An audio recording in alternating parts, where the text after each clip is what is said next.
Vivid verses.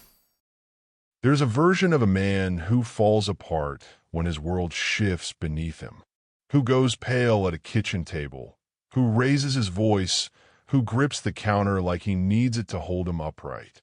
I have met that version of myself in hypotheticals, in 3 a.m. imaginings in the quiet hours when I was still learning what I discovered and deciding what to do about it.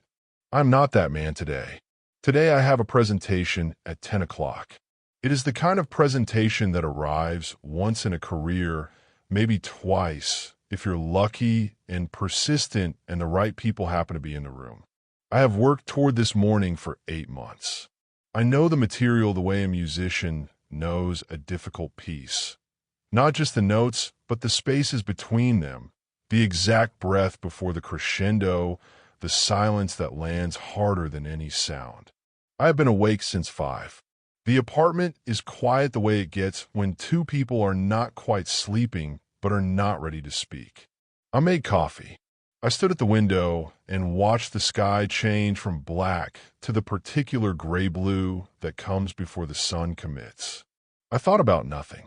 That is a skill I've developed over the last several weeks, the ability to stand inside a moment and simply be inside it without the mind running ahead to consequences. The consequences are already accounted for. The plan is already in motion. There is nothing to panic about. I heard her behind me around 6:30. The creak of the bedroom door, the soft footfall, the sound of the second coffee mug being lifted from the cabinet. We have a rhythm still, Kara and I. Rhythms are the last things to go. Long after the substance has hollowed out of a thing, the motions persist, the shared coffee, the morning quiet, the particular way she leans against the counter while she wakes up. These are not nothing, but they are not enough. Big day, she said. Big day, I agreed. I turned from the window to look at her. She was in the oversized shirt she sleeps in, hair loose, mug held in both hands. She looked beautiful. That has never been in dispute. That was never the point. Something moved behind her eyes. I noticed it the way I notice most things these days, clinically, with a quiet internal note. She was working up to something. Here we go. Not an accusation, not even quite a prediction, more an observation. I have come to know her rhythms as well as she knows mine, maybe better. There is a particular quality to the silence around her when she is preparing to say something she has been rehearsing. The stillness is too deliberate. She was ready for this morning. She had decided on this morning. She knows my schedule. She has always known my schedule. That is one of the intimacies of a shared life. You know when someone is most exposed, most forward-leaning, most unable to afford a derailment. Can I say something? She asked. I set my mug on the counter. I folded my hands loosely in front of me. I looked at her and waited. I need you to hear me out before you respond, she said. The preamble. She's worried about my reaction, or she wants the theatrical scaffolding in place. The request to be heard, the permission structure. Either way, proceed. Go ahead, I said. She took a breath, set her mug down, looked at the window, then back at me. The words came out with the shape of something rehearsed, the cadence slightly too even. At the Harmon Group event back in March, I kissed someone. I want you to know it wasn't anything more than that. It was a mistake, and I've been trying to figure out how to tell you. The kitchen was quiet. Outside, a car passed. A door somewhere in the building clicked shut. I looked at her. She was watching me with an expression I recognized. Anticipatory, a little afraid, waiting for the explosion or the collapse. Waiting for me to become the story. I took a breath. Slow in, slow out. I hear you, I said. We'll talk about this tonight. She blinked. I know the timing is terrible. I just couldn't. Tonight, I said again. Not cold. Not clipped. Level. I need to be somewhere in 90 minutes. We'll have the conversation properly tonight, when I can give it the attention it deserves. She searched my face for the thing she was expecting to find. She didn't find it. Okay, she said quietly. I picked up my mug. I finished my coffee. I want to get dressed. Here's the thing about hearing news you already know. You don't have to process it. You already did the processing. The grief, if you want to call it that. And I'm not sure I do. I am not sure grief is quite the word for what I felt when I first understood what had happened. That work happened weeks ago alone in the car outside a parking garage at 11:30 on a Tuesday, sitting with the phone in my hand and the radio off. I had found out by accident. The way most people find out, a fragment, a detail, slightly out of place, a text message that appeared on her screen while she was in the shower, and I happened to be reaching past the phone to turn off the lamp. The name, the nature of the message, the shorthand familiarity between them, the abbreviations that only come from a history of exchange. I had put the phone back. I had turned off the lamp. I had lain in the dark for an hour and done the math. This is what I know about myself. I do not make decisions from the hot center of a feeling. When something strikes me, my first instinct is not to act, but to understand. To let the information settle into its actual shape rather than the shape my initial reaction wants to give it. So I waited. I thought. I asked myself the honest questions, not the punishing ones, not how could she, but the operational ones. What is true? What do I want? What does the path forward actually look like? It took about a week. By the end of that week, I had my answers. What was true? Something had broken in a way that I could see clearly, and she had chosen, for months, not to tell me. Whatever the kiss was or wasn't, the concealment was the data point that mattered most. The concealment told me who we were to each other. The concealment told me what she thought of my capacity to handle truth. The concealment told me, gently, precisely, without malice, that we had already ended. We were just still standing. What I wanted, to leave with my integrity intact. Not in anger, not with an audience. Quietly, cleanly, in my own time. What the path forward looked like. First, the presentation. I had earned that morning. Whatever was happening in my personal life, I had spent 8 months building toward this, and I was not going to walk into it rattled and diminished. So I had given myself a container. After the presentation, the rest of it lives in its container until then. Second, the accounts. Not in any nefarious sense. Simply, we had overlapping finances in the way long-term couples do, and I'd spent several quiet weeks gently redistributing, opening what needed to be opened, closing what needed to be closed, moving my name off the things that should not bear my name anymore. Not vindicatively, practically, the way you quietly begin packing before you've told anyone you're moving. Third, the apartment. I had looked at 2 places. The second one was good. I had not signed anything yet, but I knew I would.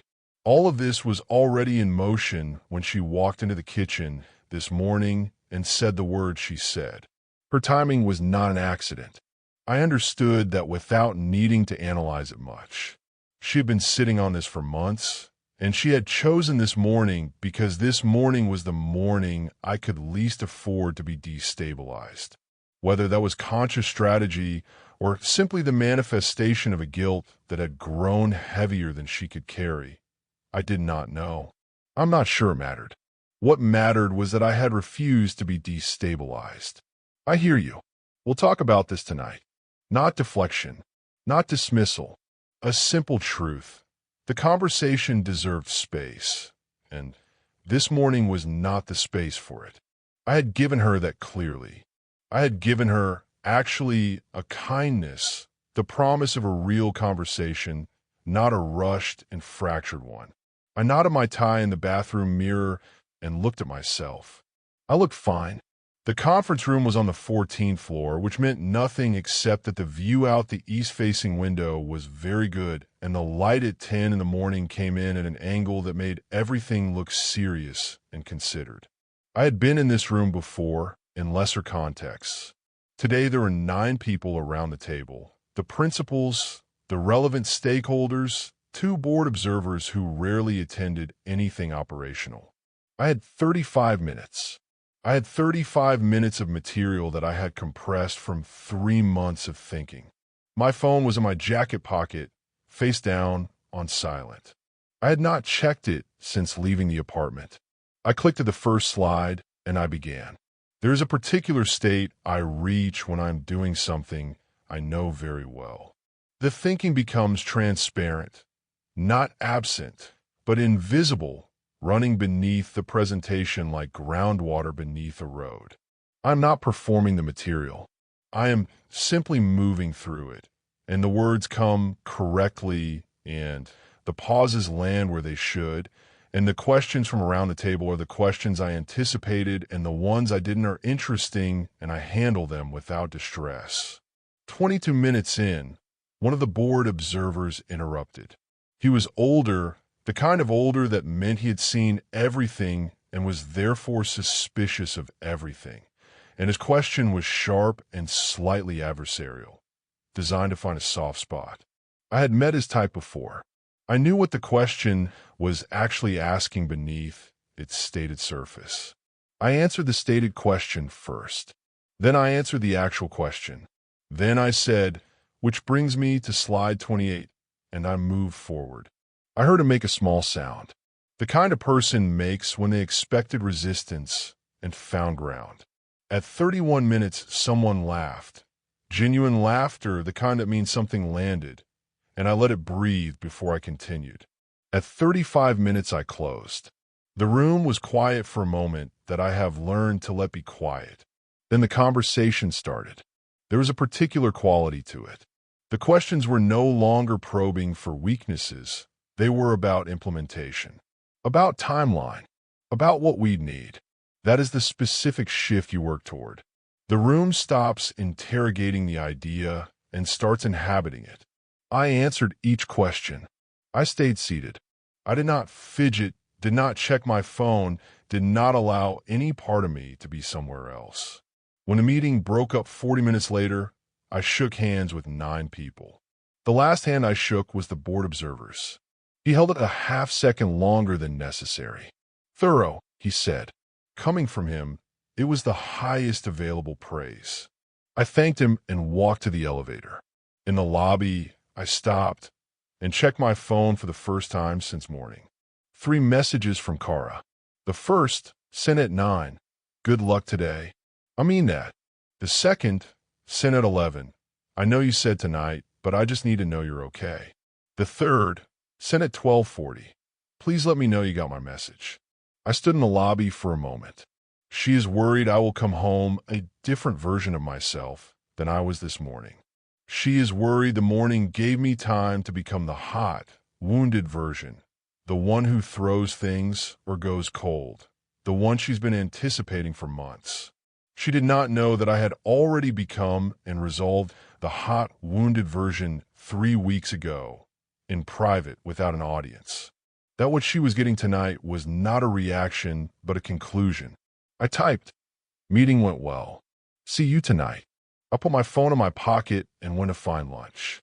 There are things I have loved about the life Kara and I built together, and I have spent some of the last several weeks letting myself acknowledge them without weaponizing them, either as reasons to stay or as kindling for bitterness. They are simply true. She is funny in the particular way of people who are also perceptive. The humor comes from observation, not performance. She notices things about the world around her and names them with precision, and that precision made me laugh regularly, genuinely, in a way that still surprises me when I think about it. She is devoted to her younger sister in a way that is entirely unguarded and that I have always found quietly moving. The way she drops everything when her sister calls, the way she talks about her, the mix of exasperation and ferocity that is the signature of love between siblings. She made the apartment feel inhabited in ways I did not know how to do alone. The particular arrangement of things, the low lamp in the evenings, the way a space can feel like it's being lived in rather than just occupied. I have loved her for a long time. This is not incompatible with leaving. That is one of the things I sorted out in the weeks between finding out and now. Love is not sufficient. Love does not make the concealment not true. Love does not make me someone who can rebuild trust in a foundation I did not break, but must now live on. Love is real and present and does not resolve this. I am not leaving because I hate her. I am not leaving because I am performing dignity or punishing her for the confession this morning or sending any kind of message. I am leaving because when I look at the road ahead, I cannot find a version of it that works for me. I have looked carefully. I have been looking for weeks. The version that works requires me to pretend the geography of this relationship didn't just change permanently, and I am constitutionally incapable of that pretense. She deserves honesty about that. Not cruelty, but honesty. That is what tonight is for. I got home at 6:15. She was in the kitchen. The table was set, not formally, but deliberately, the way she does when she's trying to create a context of normalcy, a claim on the ordinary rhythms of us. There was food. She had cooked. I set my bag down. I looked at the table. You didn't have to, I said. I wanted to do something, she said. I didn't know what to do with the day. Okay. We sat. We ate. She asked about the presentation, and I told her without performance, just the facts of it, the room, the questions, the shift in the conversation at the end. She listened attentively. She said she was glad. I could see she meant it. We finished eating. I cleared the plates. She sat at the table with her hands around a glass of water, watching me.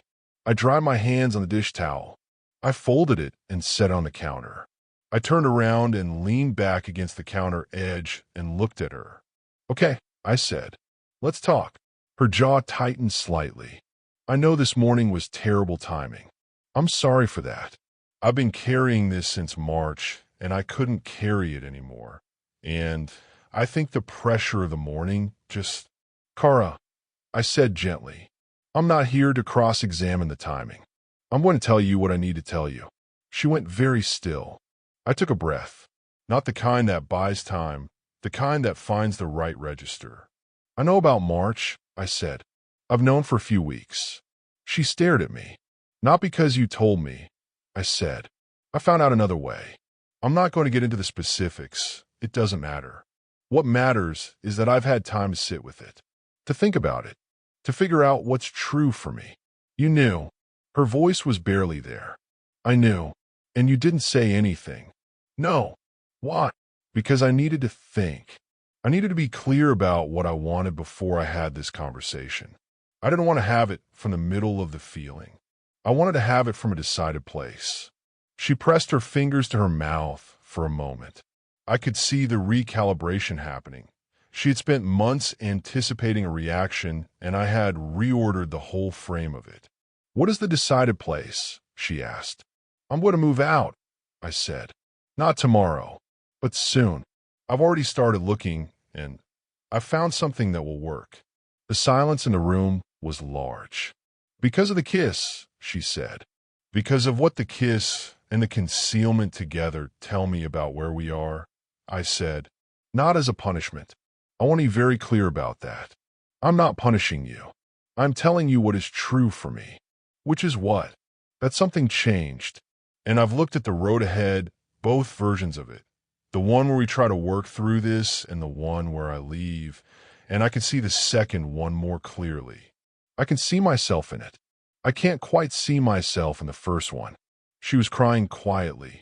She wasn't making a performance. The tears were just there, running down, and she made no move to stop them or to redirect my attention to them. I love you, she said. I know you do, I said. I know. Is that not? It's real, I said. I'm not disputing it. It's just not what resolves this. She looked at the table. Did you stay because of the presentation? She asked. These weeks. Did you stay because you needed to get through it first? I consider the question. She deserved the honest answer. Partly, I said. The timing of my own process happened to align with the presentation, and I didn't want to disrupt it. But I also needed the time to be sure. I didn't want to make this decision from the first week.